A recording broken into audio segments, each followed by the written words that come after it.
మద్యం రేట్లు పెంచేదే లేదని మంత్రి జూపల్లి చెప్పినా బెల్ట్ షాపులు పెట్టి ప్రజల రక్త మాంసాలు పీల్చి వేల కోట్ల ఆదాయం సమకూరుస్తుందా ప్రభుత్వం అని కామెంట్లు చేశారు హరీష్ రావు.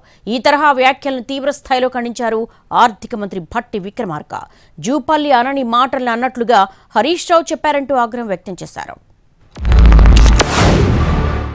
మన జూపల్లి కృష్ణారావు గారు ఎక్సైజ్ మంత్రి గారు వాస్తవాలు ఒప్పుకున్నందుకు వారికి ధన్యవాదాలు.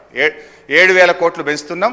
ఈసారి ఎక్సైజ్ మీద 42,000 కోట్ల ఆదాయాన్ని మేము గల్లీకో బెల్ట్ షాపు పెట్టి ప్రజల రక్త మాంసాలు పీల్చి పిప్పి చేసి వసూలు చేస్తామని ఆయన హరీష్ రావు గారు వారు మాట్లాడుతూ మేము వాస్తవాలే మాట్లాడతాం, మాదంతా విన్న తర్వాత మీరు చెప్పండి అన్నారు. నేను సైలెంట్ కూర్చొని రాసుకుంటున్నాను.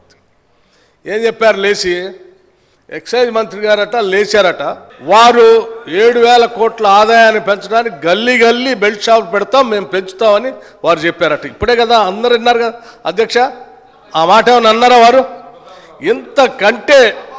ఇంతకంటే అన్యాయంగా ఉన్నది లేనట్టు లేనిది ఉన్నట్టు ఈ రాష్ట్ర ప్రజలకి భ్రమలు కల్పించి 10 ఏళ్ళు రాష్ట్రాన్ని సర్వనాశనం చేశారు. ఇప్పుడు మళ్ళీ మొదలుపెట్టారు.